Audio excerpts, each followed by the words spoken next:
Hello guys! Hello Libra! Welcome dito sa aking channel, Kapalaran 888. Welcome guys! Alamin natin kung anong messages, vibration, gabay energy para sa lahat ng Libra. Libra, this is from April 1 to April 15 of 2025. So, first card mo dito is Beloved. Okay? Dito sinasabi na prepare for your life partner. Pwedeng single ka sa ngayon. Ito ay pwedeng resonated sa mga single na Libra. Ihanda mo daw yung sarili mo para sa life partner mo. Okay? Posibleng may mga ex ka or relationship dati, ex-relationship na babalik sa'yo. Okay? Nakikita ko sa'yo dito na may mga Libra siguro, lalo yung mga single or hiwalay, single mom, single dad, medyo nawawala na kayo ng interest sa relationship. Parang iniisip nyo na sino pa kaya magkakagusto sa inyo, ganyan, ganito. But dito sinasabi ng barahan na to na magtiwala ka na ikaw ay lovable pa rin, diba? And walang problema sa'yo. Siguro yung past relationship mo ay hindi nag-work, pero hindi naman lahat ng relationship ay ganon. Okay?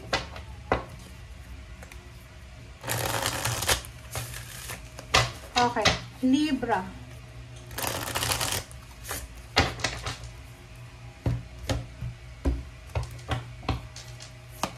Okay, so the World card, may mga Libra dito na may tinatrabaho kayo or trinabaho kayo sa buhay nyo na posibleng matapos na. Like yung iba, nag-iipon ng pera, yung iba may mga problema kayong pinagdaanan. And this month of April, from April 1 to 15, it's a completion, satisfaction, improvement, achievements, parang ganun. So, if ikaw ay retired na, nakikita ko sa'yo dito, or malapit na nang mag-retire, sinasabi ng baraha sa'yo dito na you feel satisfied and complete this month of April. Next card is Five of Cups. Nakikita ko sa'yo dito, Libra, na may iba sa inyo na marami kayong pinanghihinayangan sa buhay or regrets, parang ganun. So, comment down below if you resonated. But mayroon ditong mga Libra na umiiyak sila, nanghihinayang sila sa kung ano man itong mga bagay-bagay na hindi nila nagawa dati pa. Prince of Wands, fire sign Leo, Aries energy, Sagittarius.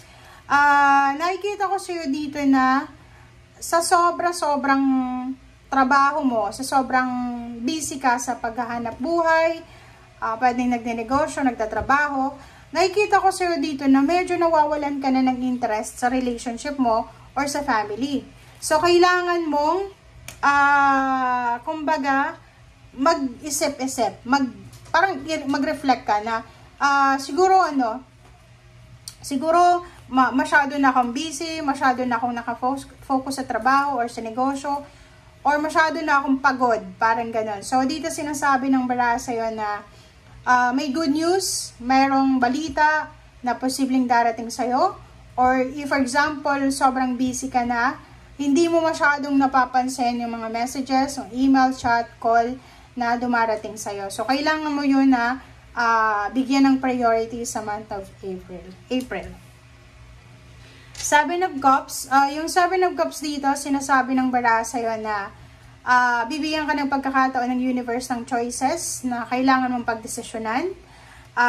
In terms of money, may i-offer sa iyo ang universe na financial success, financial new beginnings, financial favor, parang ganun, financial gifts. And nakikita ko sa iyo dito na this financial offers will give you all the strength, all the financial strength, stability, balance, and tranquility.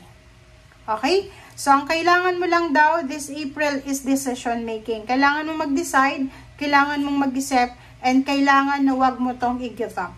Okay? So, tingnan natin kung ano yung gagawin or sasabihin sa'yo ng ating third deck. Okay, para to sa lahat ng Libra. Okay. Diba? So, dalawa yung Five of Swords mo dito.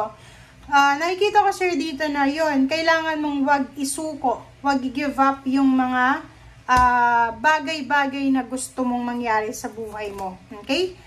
King of Pentacles, nakikita ko financially, you will have all the power, all the authority regarding money.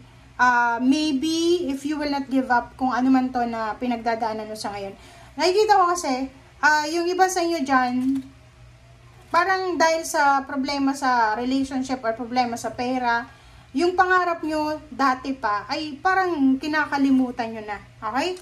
So, nakikita ko sir dito, isa sa mga possible na ways, paraan, or stepping stone para maging financially stable ka, maging maayos ang takbo ng buhay mo, is lumipat ka sa mas maayos na lugar, travel, adventure, parang ganon, ang gagawin mo.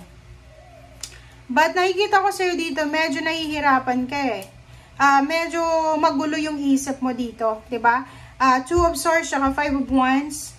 Ang gulo ng isip mo, ang gulo-gulo na parang hindi mo masyadong mabigyan ng focus, hindi mo masyadong alam kung ano ba talaga ang dapat gawin. Okay? But nandito yung Wheel of Fortune, sinasabi ng Wheel of Fortune sa'yo na ang lahat daw ay may rason, ang lahat ay may dahilan. Ang Wheel of Fortune na to ay iikot para bigyan ka ng pagkakataon, ng new beginnings, ng new hope, na para makuha mo kung ano talaga yung gusto mo. So, wag nating i-give up. Dalawa yung baraha mo dito na gusto mo nang i-give up. No, dapat ilaban mo. Ilaban mo kung ano talaga ito na para sa'yo. Mag-iingat ka kasi mayroong mga babalik sa buhay mo. Babalik ka siguro sa lugar kung saan ka galing. Maraming mga toxicity ang posibleng bumalik sa buhay mo. So, maging careful ka kasi pag hindi mo yan nabantayan, pwede kang mag-suffer because of them. Okay? Queen of Swords and then Knight of Swords, isang mabilis na pagbabago ang magaganap sa buhay mo. It's all about mindset change, 'di ba? Goal change.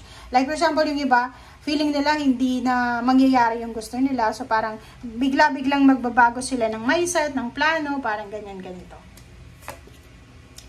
A Magician. Magician is, parang sinasabi sa'yo ng barahan na huwag tayong masyadong mag-expect para sa outcome. Huwag tayong masyadong maging advance, mag-isip. Basta ang gagawin mo lang is, gawin mo lang kung ano yung ginagawa mo sa kasalukuyan. Balance, take care of your body, take care of your health. And sinasabi ng baraha, huwag magmamadali. Okay? Huwag magmadali. Huwag mag-rush. 7 of Wands, sinasabi ng baraha sa'yo dito na proteksyonan mo, ipaglaban mo ang pangarap mo. Okay? Huwag na huwag mong i-give up. Kasi yun yung mindset mo eh. Give up ko na kasi ganyan, hindi naman nangyayari. Nako, kaya nga yan pumasok sa isip mo kasi temptation yan na i-give up. No, huwag mong i-give up. Okay? So basta ihanda mo ang sarili mo para sa mga possibilities. It's either new love life, new career, change, or alchemy. Okay? Thank you guys. Bye!